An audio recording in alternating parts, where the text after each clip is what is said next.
What's up, you guys? Sean Ross Sapp, welcome to Fightful.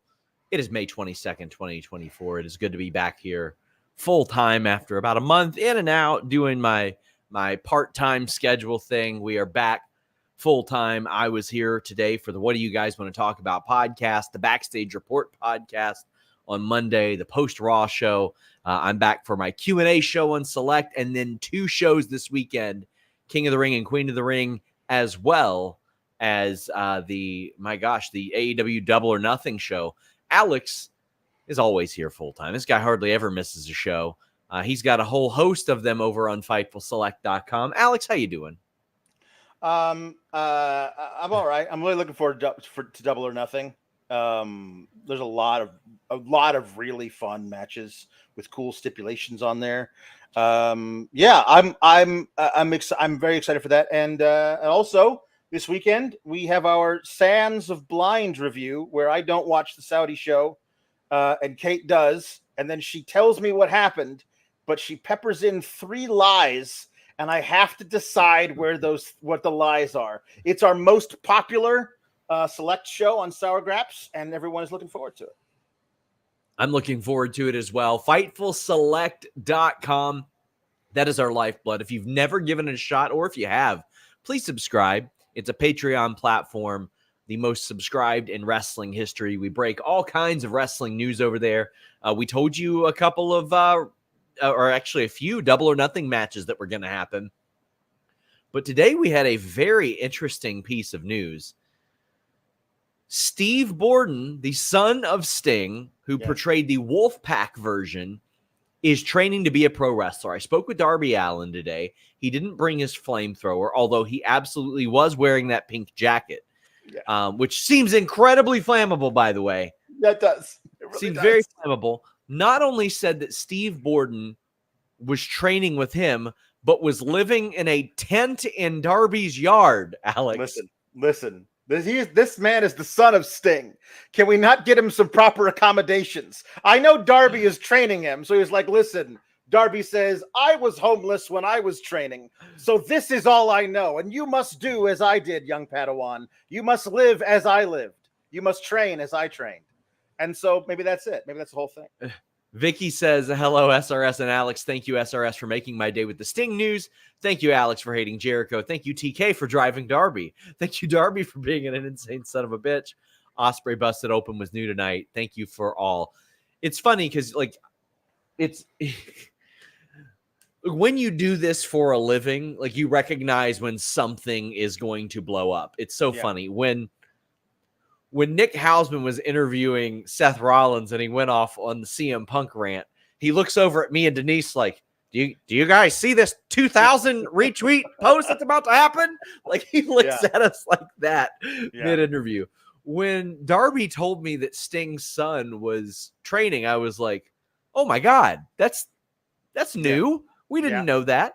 And I have known who Sting's son was for a very, very long time because he played college football about 3 miles from where I am right now. Mm-hmm. And even then, you'd look at him and you'd go, oh, well, one day that's got to happen.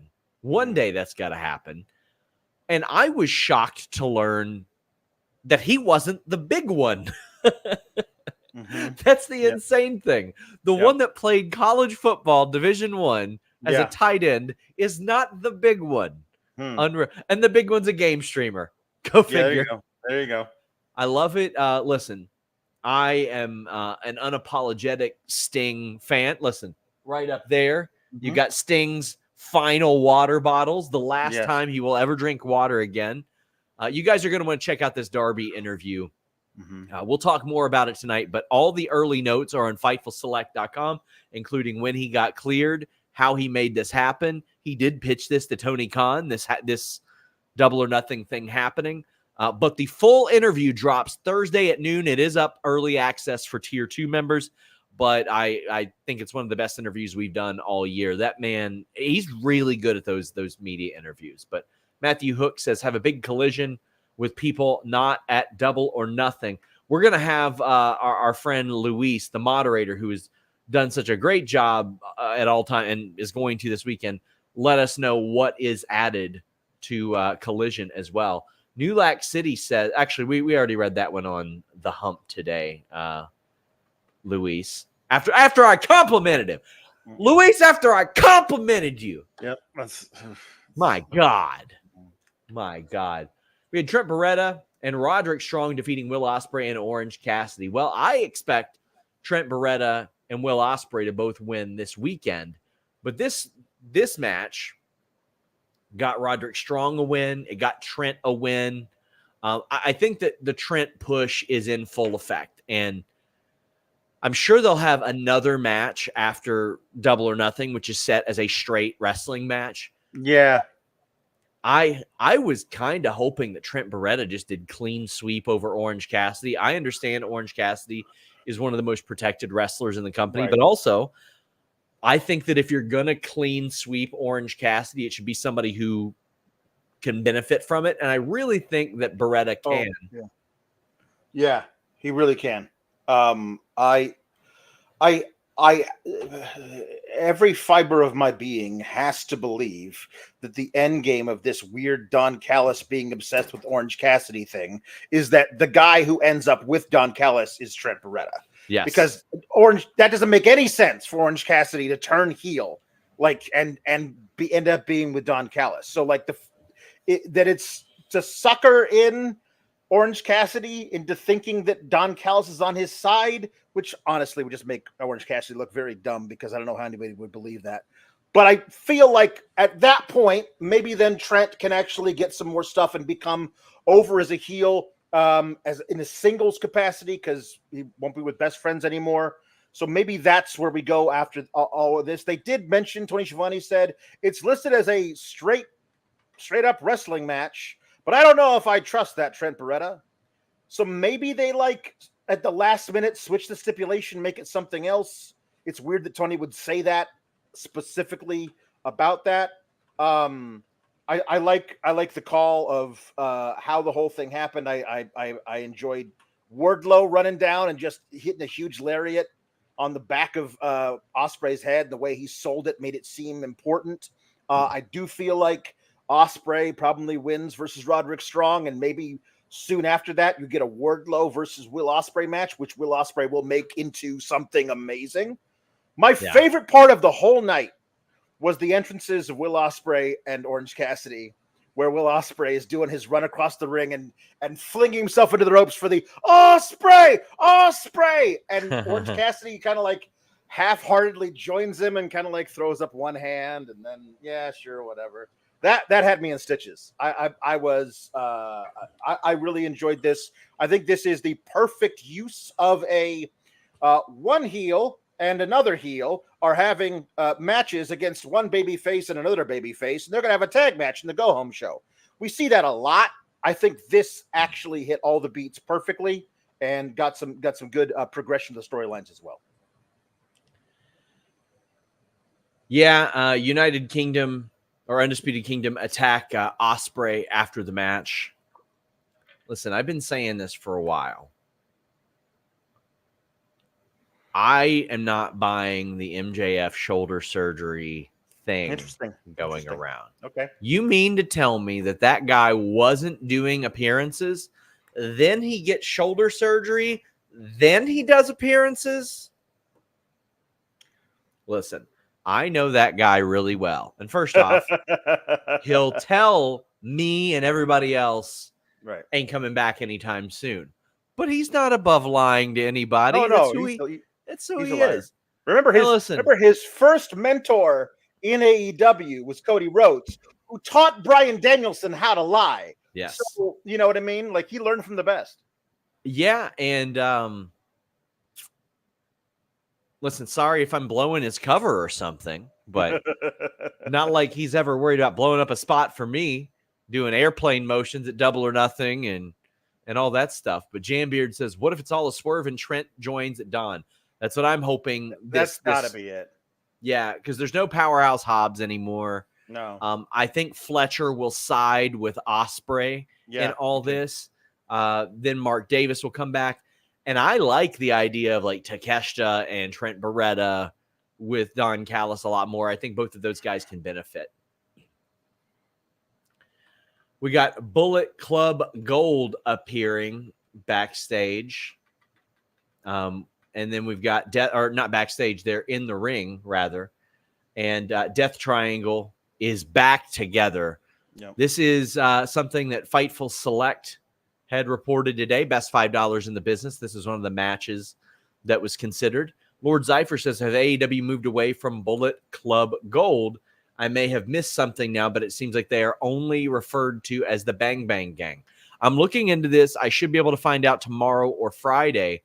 But what I can tell you is, at least on the AEW official roster page, they are still Bullet Club Gold. They are still selling Bullet Club Gold merchandise. Well, they're Bang Bang Gang collectively on there, unless something's changed. Nope, they have been changed on the roster page to Bang Bang Gang. So that got changed in the last week because I answered this question on the last Q&A, and they were still Bullet Club Gold. So I like still referring to the fans as the gold members. I like that. Sure.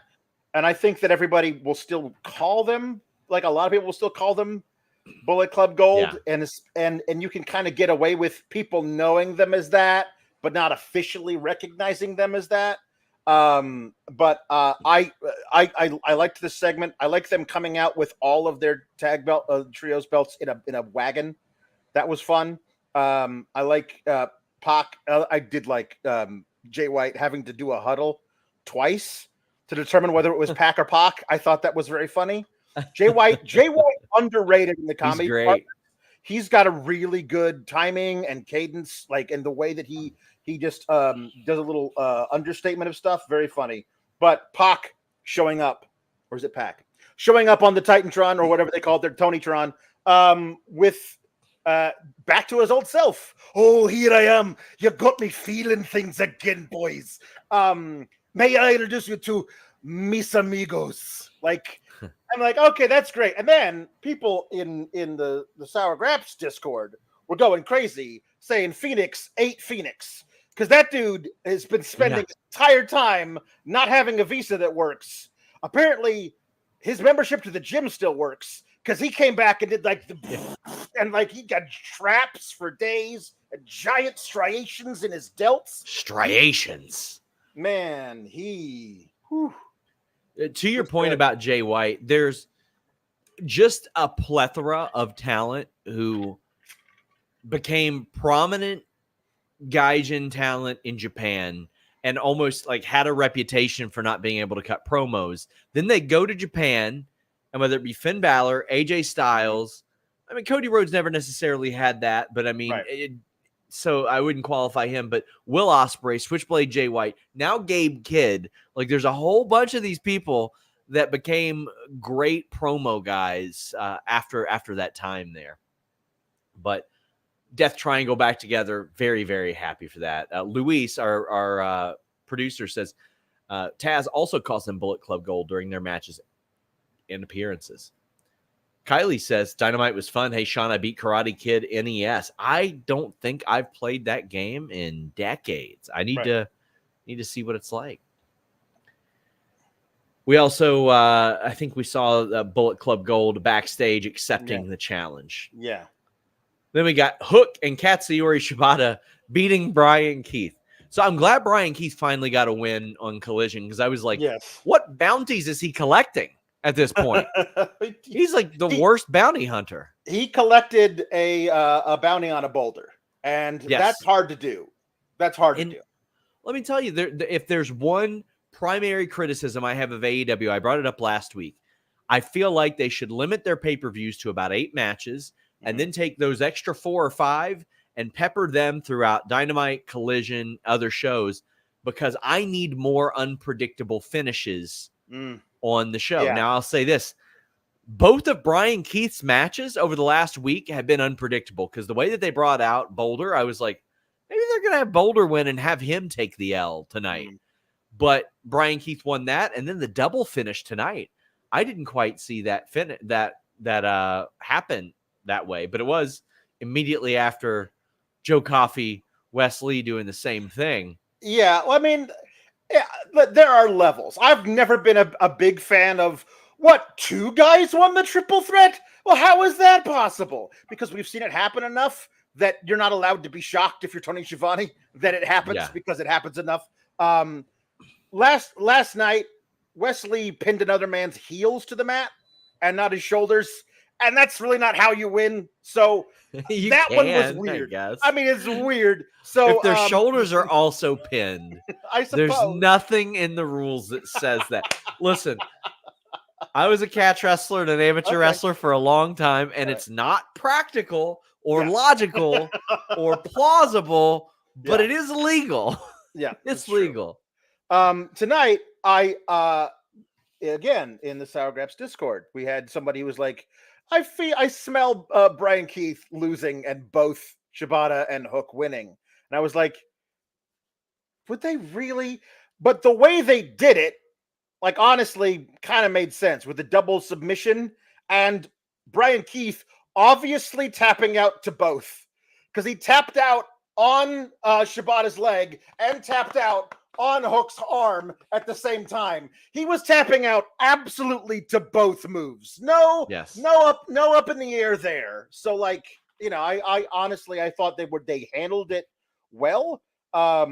And like the maddening part will be when Jericho retains against both Hook and Shibata this weekend. That'll be the maddening part.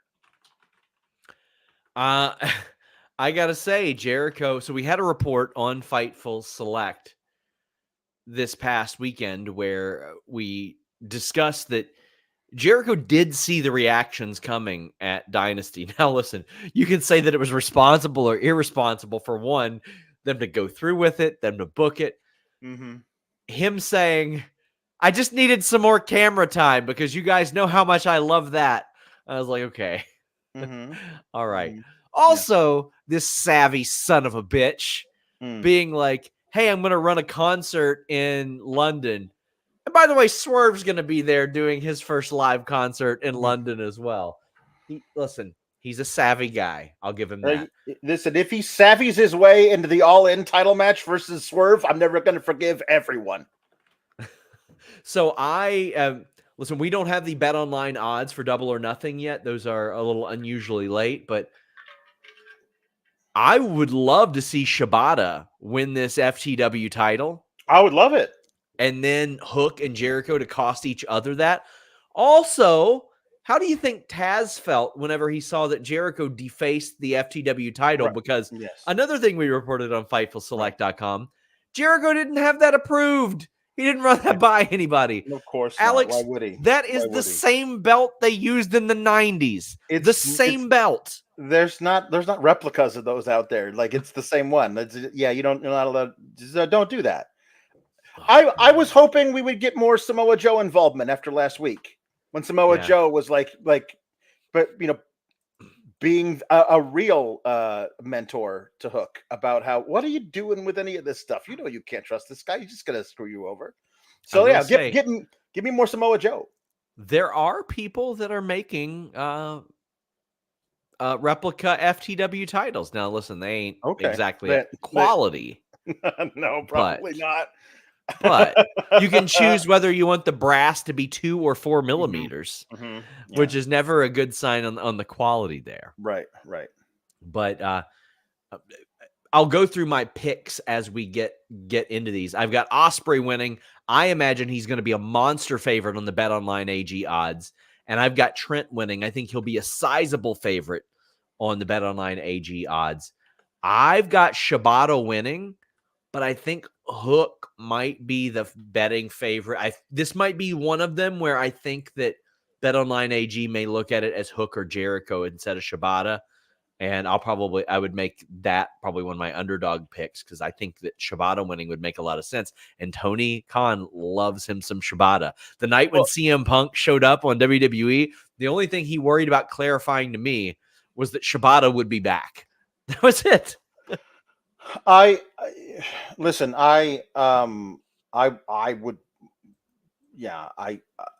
love it if Shibata won. I also would love it if Hook won. I feel like I don't understand any of this if any of what they've been doing if Jericho doesn't retain here in a triple threat match where he can bring his giant guy who can interfere throughout the entire match to the ring with him. Like it seems weird if Big Bill isn't just choke slamming both Shibata and Hook left and right through this whole thing. Jamebeard says simply for Alex's reaction, Jericho versus Double J for the FTW title. I unironically would probably enjoy that because I think they would do some very stupid psycho things that they wouldn't be physically capable of doing, and it would be entertaining. Figure out what signature weapon that Jericho can bring to the ring to combat the signature guitar. Sure. So we got BB saying, now that AEW is 5 years in, what would you consider their big three can't miss pay-per-views, especially for those who can't afford $50 per show?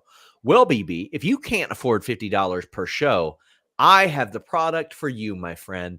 NordVPN.com/Fightful. It gets you all those pay-per-views on those overseas prices. And don't worry, I will answer your question as well.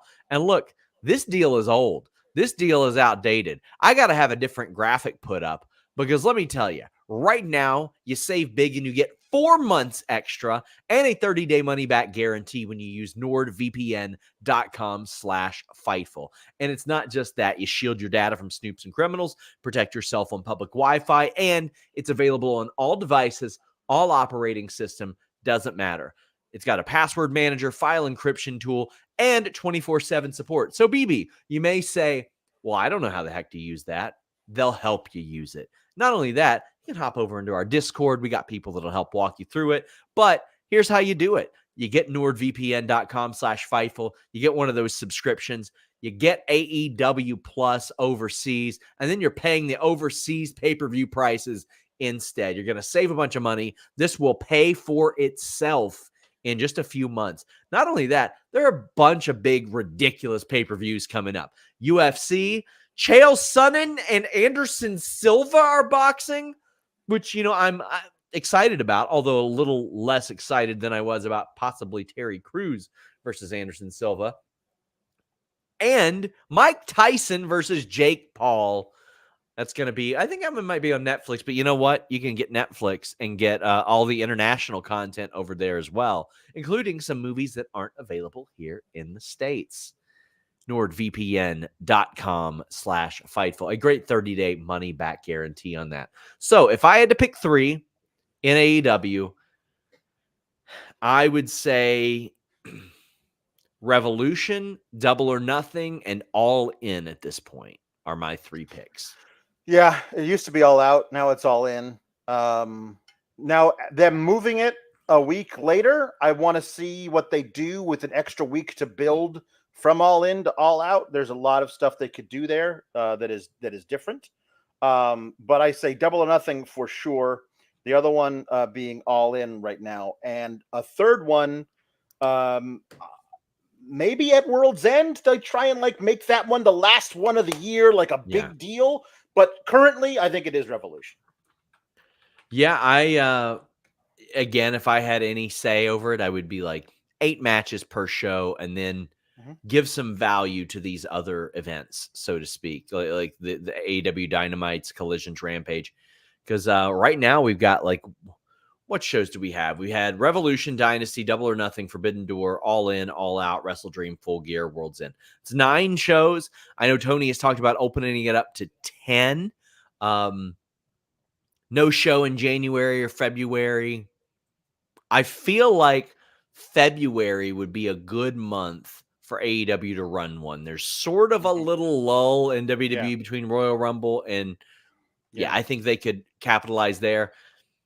I wouldn't mind them not running early April and January because listen, there are some times that you're going to get swallowed up by the WWE monster, and that's one of those times when the buzz is going to be a lot. Yeah.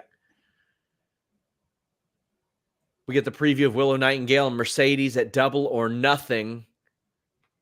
You know how proud I was when we said that line 2 weeks ago. I mentioned my wife said it, and then it got used, and it got a huge pop. The smile on her face. Oh, I was so proud. How shocked would you all be if Willow retains? I expect Mercedes to be a sizable favorite. Yeah. in the BetOnline AG odds. I would be very surprised, and I think Willow will be further entrenched as a baby face. Oh yeah. I think we could see maybe some changes to her entourage as well. Yeah. Whether it be Stokely or whether it be, because Stokely with Mercedes would be so good too. But Stokely with or Chris doing her own thing, being like, I don't play third fiddle to anybody, second fiddle, whatever the hell fiddle. Camille or Megan Bain or some integration of somebody here. I would be surprised. So I think that Mercedes is going to go heel. I think that she wants to go heel too. She's wanted to since before she started. Mercedes is already heel. She's already heel. I mean, like the idea of that just because she's not, I don't know, sneaking into people's houses and intimidating babies doesn't mean she's not heel already. She's working against Willow. She's heel. She'll fully commit to going dastardly after this weekend, but she's already been working heel. Takeshita defeated Matt Sydal. This was pretty to the point. Takeshita wins with the big forearm. Yeah. What I liked about this was Callis actually managed. Like he was telling Takeshita moves to do specifically, and that added a little bit more credibility than just a guy out there smiling and all that stuff. Then Moxley comes out and confronts Takeshita and cracks him. Sometimes that's all you need. Just Moxley standing there with the mic and realizing there was nothing he really needed to say. So he hit him with the microphone. What more could he say than what he said on the 100th episode of AEW, which I found hilarious because he treated it like it was just a regular interview. Yep. And RJ was just trying to, bust his lines, and he's just like, no. This is what I'll do. No. Phenomenal. Malakai Black defeated Kyle O'Reilly. This match was my shit. I love this. Some great stuff, man. Oh boy. That man, give me more of this, Kyle O'Reilly. Ooh, man. I just throwing kicks. It's great. This was so good. And I loved like Malakai being wobbly on his feet right before he hit the end. Like they were kicking each other in the face, and all of a sudden he just brought out his big gun, and you don't get up from that. So like that was, and also Kyle's sell on the final shot, like he was out while standing up, collapsed. So good, man. Loved it.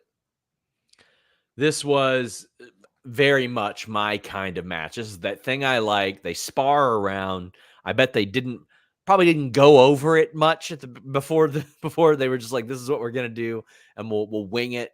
Oh, I love that. I love seeing that out of here. Probably Malakai's best singles match since his rivalry with Cody, maybe his only one as well.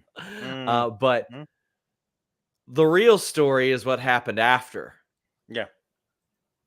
I don't know how I feel about this other than I'm glad that it happened. I can't wait to post these pictures in here. Let me get...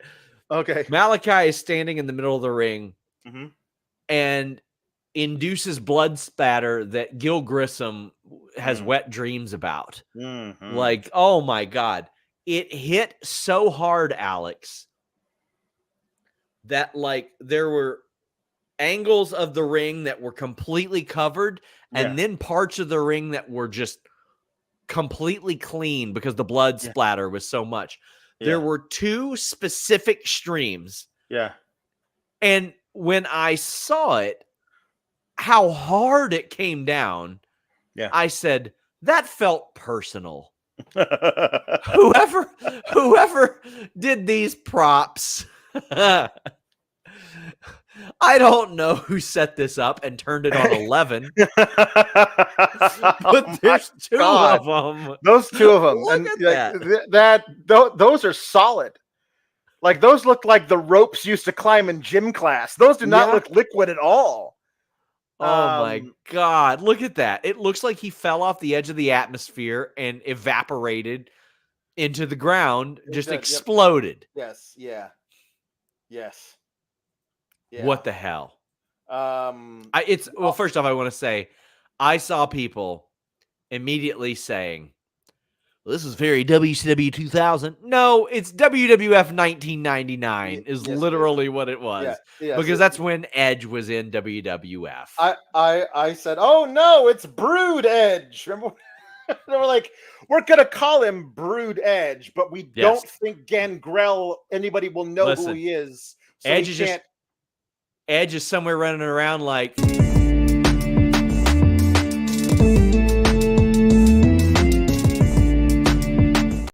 He's so spooky, Alex. That's also that is that good cranberry sauce. The kind you get for Thanksgiving that does not shape like a can. It's got whole cranberries in it. That's what somebody threw that at him. That was not dropped gently from the rafters. Somebody propelled it like out of a gun at the ground. That was crazy. Like, for it to maintain that velocity from wherever they dropped it. Yep. Like, it wasn't poured, Alex. No. Violently shot. It was propelled toward the ring from the rafters. You gotta love it. You gotta love it. Like, I'm sorry. This ruled. This ruled so much. Tom LaValle says, SRS, please look into Gangrel appearing, please. I mean, the guy is still active. He is still very active. I want Gangrel, Christian, and Edge versus House of Black just to do it. Ryan says, Sean, any update on Malakai's contract status? Since there's rumors online his option time is close, do you know more? He signed in early July 2021. WWE fudged up and only gave him a 30-day non-compete. That's right. I mean, listen, I know that regardless of what I say, Malakai went online and said that people incorrectly reported his contract. Listen, it's what Tony Khan said on the radio. It's Tony Khan, the owner of the company, saying we have 5 years on him. Well, he's got 3 years, and then AEW has the option for 2 more years, as best I've heard. That option for AEW would be coming up soon. Now, it's all dependent on what they want to do. I mean, I know at one point they were willing to pay him to be home, get his care and all that stuff, but they didn't want to just hand him over to WWE. Maybe that line of thinking has changed. I don't know. Hard to say. Hard to say. Guys, get in your super chats and your humper chats. Can't remember if I mentioned that earlier. Super chats here on youtube.com/Fightful. There's a lot of other ways that you can help us, but I mean, that's a primary one. If you want to interact with us, get your question or statement read on the air, but you can leave a thumbs up on this video. Leave comments on the video after the fact. I'm coming back to the comment section, chatting with all of you guys each day. That would mean a lot. You can also leave us nice reviews over on Apple, Spotify, whatever it may be. That stuff helps us a lot. And share the video. Like, I haven't asked you guys to do that much lately, but you're going to see some changes visually to Fightful, some new backgrounds. You'll see some logo changes, thumbnail changes. We're undergoing a site migration right now, so lots of stuff. Dave says, we want to hump, Sean. Chill. Yeah, go to humperchats.com, HUMPER chats.com. You can send them there. Swerve is backstage and meets with the Young Bucks, who are handing out their Darby isn't allowed in here signs. And Swerve puts his gum in one, and he's being like disrespectful to them. They are like avoiding confrontation with him at any point. They're like, hit his music. You're a great guy. You're a great world champion. Like, Swerve is trying to instigate, and they're not having it. Nope. What do you think about that? He's the champ. They're trying to get Christian to become champ, and at that point, they could do whatever they want to Swerve, but he is the champion, and they don't want it. Like, it's a business, and they're champion. They can't, so they could try and politic to get the champion to not be champion anymore. But if he's the champion, they gotta be seen to be good bosses and everything, and just hope and pray that he's no longer the champ after Sunday. Swerve defeated Nick Wayne, and I love it. He did it with the house call, which is one of my favorite moves in AEW. That kick always looks incredible, and yep. I love this because one, Nick Wayne did not need a 15-minute match against Swerve at this stage of his career. It needed to be short. Yep. Swerve needed to control the majority of it. A move that isn't his finishing it, I'm all for that. He's been finishing guys with the house call or the Swerve stomp. Yes. I love that he's able to your top dudes in your company, the guys who are champs, should finish people with multiple moves. Because they're their top guys, they should be able to finish guys with almost anything. Sami Zayn with a Blue Thunder Bomb, Baron Corbin with a Deep Six. When you got a move that looks that good, finish people with it. So I'm glad he's done that. Then Christian comes out and ends up running all the way to the back and tries to get in his vehicle. But Prince Nana is back to a huge pop. Oh, it's great. And blocked him in. He's got he's got the coffee. He perfectly pulls up and then I love it. Great. This is also what I love, taking things out of the venue every so often, especially when you're on the West Coast. The sun's still out. Yep. It looks good out there. And, Swerve gets the upper hand here. I thought all this was great. Prince Nana is back. He'll be able to lead Swerve at Double or Nothing as well. Yep. I thought this was an appropriate setup and go home segment. So I loved all of that. It's a direct. Okay, first, Kill Switch Luchasaurus guy comes out, is messing with Swerve in the corner. And Swerve tosses him out of the ring. And then when Christian runs, Swerve is running after him. And as he runs by, he does a house call on Kill Switch and doesn't break stride. That was awesome. Also, I love that it's a direct callback to Christian running from Adam Copeland, hijacking a car, getting in it, and driving away. We've already seen him do that once. So I love that Swerve had that move scouted.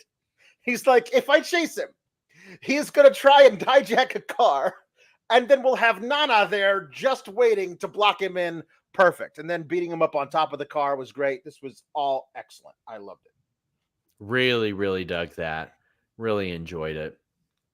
Almost as much as I enjoy a good night's sleep, Alex.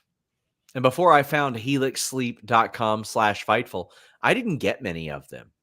But Helix mattresses are designed for everybody. And at helixsleep.com/Fightful, right now they have a great sale. Memorial Day sale, 30% off their Luxe and Elite mattress models using code FIGHTFUL.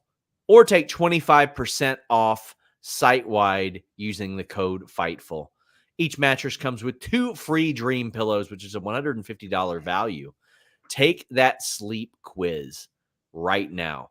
You may say, what the heck is a sleep quiz and why do I need to take it? Well, if you don't feel like running around to mattress stores, rolling around on mattresses that other people have been on, take their quiz.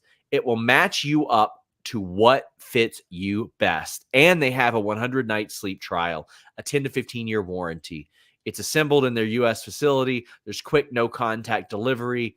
You unwrap it, you're good to go, and then you're sleeping on that thing, getting the best sleep of your life.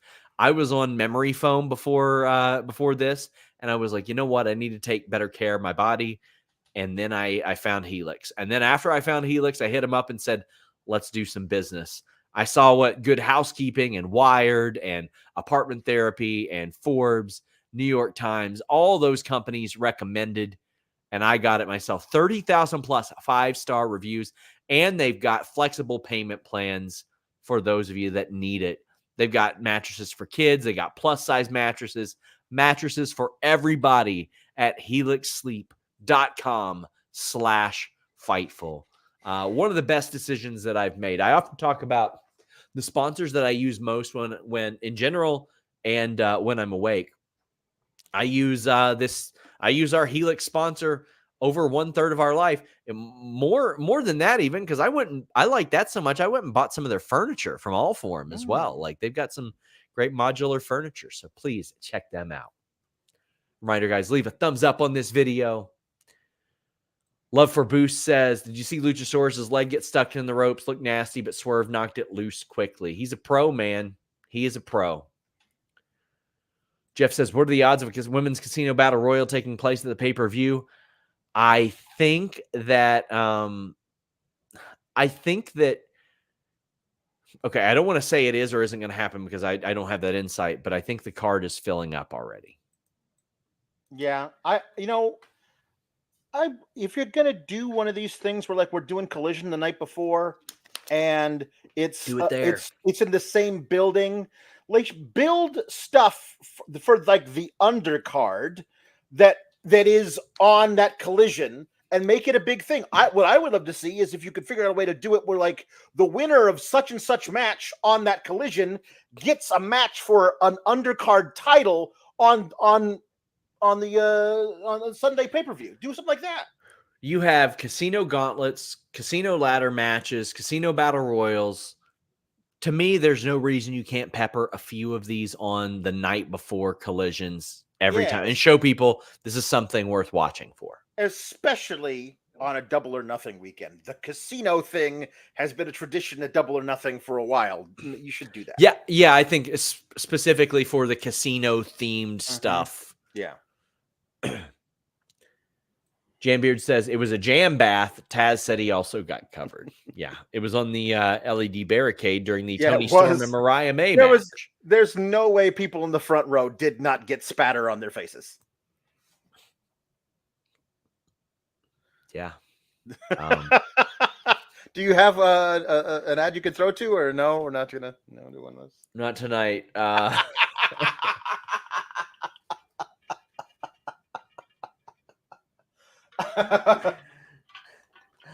Oh boy.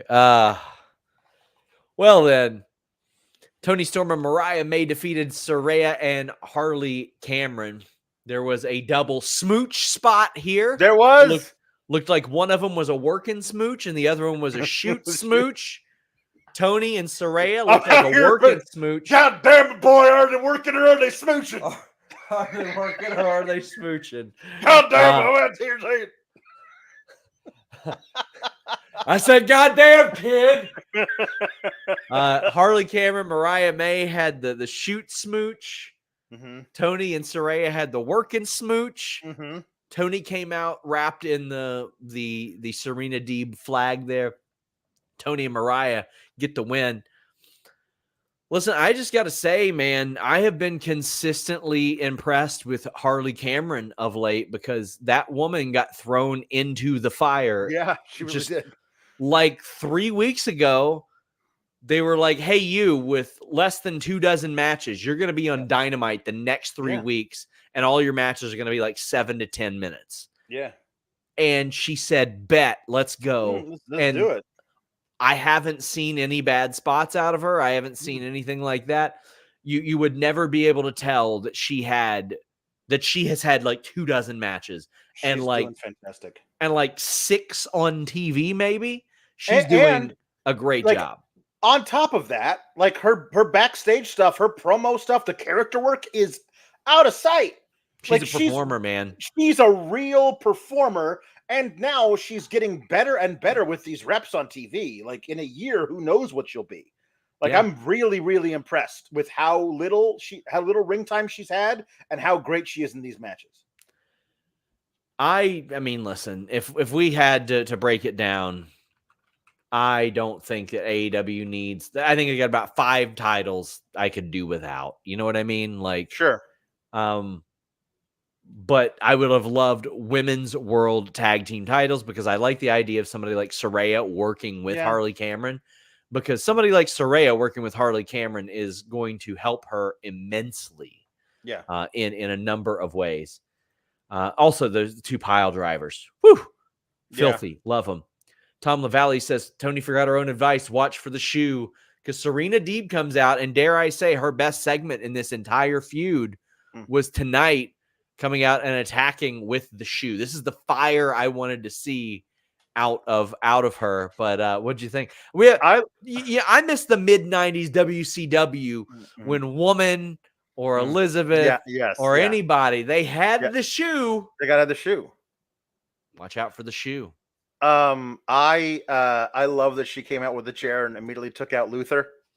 Yes. Let's get him out of the way first. Luther, who a lot of people were like favor hire for Chris Jericho, sure. Yeah. Has become a fantastic producer in the company and is really killing this role. I like her using. I love her using the shoe. It's a nice, hoisted by my own petard thing. This is good stuff. And I think the match should be a lot of fun between her and Toni Storm. Toni is doing such incredible work across the board in every way. That she really has become one of the top stars, male or female, for AEW. And I mean, one of my most beloved. I love watching everything she does across all of wrestling. She's one of the tops for me. We got Young Bucks banning Darby from the building. Now, a reminder, guys, check out my interview with Darby Allin. It drops on Thursday. It'll be on podcast platforms everywhere, as well as YouTube, of course. But AEW Double or Nothing is this Sunday. We've got Anarchy in the arena. I think the Elite end up winning that match. I think Bet Online will have them favored. Check out our partners at Bet Online. They will have odds. And I'll give you my underdog locks later this week on Fightful Select and the Discord whenever I get those. But Bet Online AG, earliest lines. You can bet big. Industry's best bonuses, whether it be NHL, UFC, MLB, NBA, or AEW and WWE. I know some of you look and you say, there ain't no way you can bet on wrestling. Well, you can, and not only can you, if you listen to us and me saying Samoa Joe's going to win the title, bet on it. Okay. And then you hear me say Sting ain't losing that retirement match. Bet on it. Okay. Rey Mysterio ain't losing at WrestleMania. Bet on it. Okay. I think there were a couple more for Dynasty as well. I think I had 2 underdog picks there. It makes me so happy when people tell me that they've won money on wrestling because of our tips there. Bet Online AG. They're good sports about it too. They know that we're getting the word out, but they also know that we're going to give you guys these good underdog locks. But they have a lot of popular games. They're trusted by millions. Payouts are in minutes. It's a safe and secure environment. Check it out. Bet Online AG. The way that I look at it, I think they'll probably have Adam Copeland as a favorite. I think Adam Copeland is winning that barbed wire steel cage match. I think Toni Storm beats Serena Deeb as I look at things. Bullet Club Gold. I kind of want them to win because I don't want them to split up those damn titles. I don't know if it's one title, 2 titles. It's for they said it's for the unified It's title. the undisputed. Okay, yes. Death Triangle. I want Death Triangle to win then. There we go. Okay. There we go. Because I want Jay White to do something else. Oh, I get it. Okay. But we have Bryan Danielson defeating Satnam Singh via DQ. Well, the bar was low, but this is the best Satnam Singh match that ever existed. This was a lot of fun. It's Bryan Danielson. If there's one thing I love, it is a good let's make something out of nothing match. I love the art of it, honestly. Tony Miller said, actually, well, all the super chats are about Darby. So what I don't like is like Satnam could have just tapped out. Yeah, I don't know. I don't need projecting. Like, how many matches has that guy had? Are we protecting him for a title run he's going to have later this year? Like, we got to keep him undefeated. Like, I don't know what we're doing with the like. I mean, listen, he moves around pretty good for a dude his size. We've seen guys that size who are absolute stiffs. So he moves around pretty well for a guy that size. I mean, Danielson, he ain't Undertaker or Kane, but I mean, also he's like 5 inches taller. Yeah, he's like he's a half a foot taller than the Undertaker. You know what I mean? Like he's a big dude. So like, yeah, I think that he certainly he acquitted himself very well in this scenario. I do think that it does feel like if you're gonna do a Danielson basically said, I'll face anybody. You send anybody you want after me, I'll beat him. And the guy they pick is the biggest guy on the roster. And like I get that part, but like you need more really big dudes that you can choose from if the one guy you have available to you is a guy who doesn't wrestle on TV ever. You know what I mean? Sure. Like so it would be nicer if there was somebody who like, oh, we've seen this guy. He was on Revolution and All Out. Like he's done a couple things. I guess in singles matches, you know, like yeah, Dynamite, I think he's maybe only had 1 or 2 singles matches ever. Yeah. I think this is his third singles match of his life. Right, which is awesome that he did so well in this. I think that this went as about as well as you possibly can, except for Sanjay apparently has the strength of the Incredible Hulk and tore apart the announce desk when he wasn't supposed to. So they couldn't do the announce desk spot. That was weird. But that was so stupid. It was so stupid. I don't know why Danielson puts him in the LeBell lock and we got to protect Satnam Singh. That was my thing. I agree. And I mean, this is his first real like match because I mean he beat Jimmy Jacobs really quickly and then he beat Serpentico on the cruise really quickly. Right. But he died when that table came apart.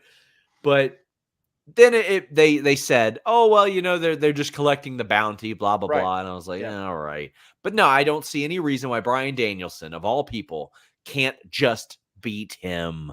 There's nothing wrong with it. Like a loss is a loss. So, well, then the Elite come out and they're trying to make the attack, and Darby Allin shows up with a flamethrower.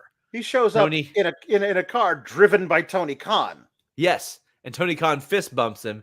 Tony Miller says, "Big TK announcement. I gave Darby a flamethrower." That honestly, that would have been hilarious if Tony Khan rolled up and he's like, "I have a huge announcement. Darby has a flamethrower." Yeah. I would have popped for that. Lupongi Vice says, surely this allows Cash to bring a whole ass gun, right? Surely. I mean it's a step down at this point. You know what I mean? Like, listen, he is all the charges were dropped there, and we are I'll say this. We are actively looking into that situation because there's something very not right about that entire situation. And let me tell you, it favors Cash Wheeler an awful lot. Like about the very, I'm surprised it got as far as it did based on what I've heard so far. They were load bearing Wu cans. Yeah, they're very heavy. They're very heavy. Yeah. Jesus Christ. Meet Normus says, "Sup, fellas, let's crank. The flamethrower is like Drew's sword. It looks cool, but we know you ain't using it. Anarchy should be a hoot." Yeah, I remember when the Berserker would come out there all the time. I'm like, are you trying to stab people? Yeah. We need the Repo Man to take that from him. Like, what? What are we doing? Meet Normus. What do you feel confident you could cook with a flamethrower? Oh, brisket. Parker Hines says need an over-under on battle line on Darby setting someone on fire. Listen, I think they should pre-tape him setting someone on fire. They can. There's any in the arena. Like, let him go somewhere. I don't know who it is. Probably Jack. It's probably Jack.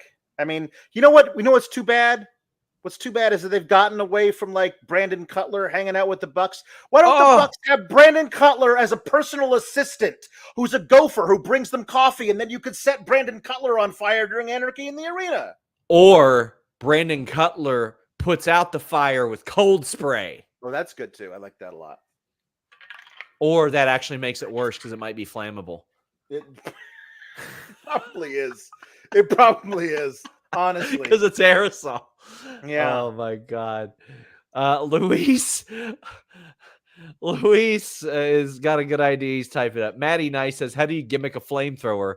What an elemental episode of Dynamite. We got fire, we got blood, we got gas from Jericho talking. Great show, crappy crowd. Praying BBG versus DT is on the main show." I think it will be. Luis says Nakazawa uses body oil again and he gets the flamethrower. Listen, I would love to see them pre-tape something like that in like a hidden room in the arena. Exactly. Yeah. And then cut to it. Also, it's kind of hilarious that like Toni, the owner of the company, is like, hey, make sure you don't forget your flamethrower. I think the saddest because part they hurt his neck. Yes, I think the saddest part of all of this is that the guy with the flamethrower should have been Eddie Kingston, which would have been a natural escalation from. We already tried to burn a guy with a gas can. What could he possibly do to top that? A friggin' flamethrower. I like the idea that Darby and Eddie Kingston are in the same Grand Theft Auto game, and Eddie just left it behind for Darby to collect. That's right. Yeah, that's good. I like that. Manda X31. By the way, guys, get in your super chats. Get in your humper chats.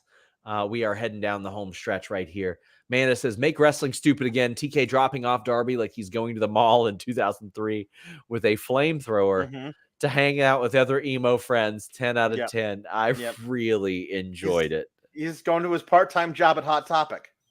Yep.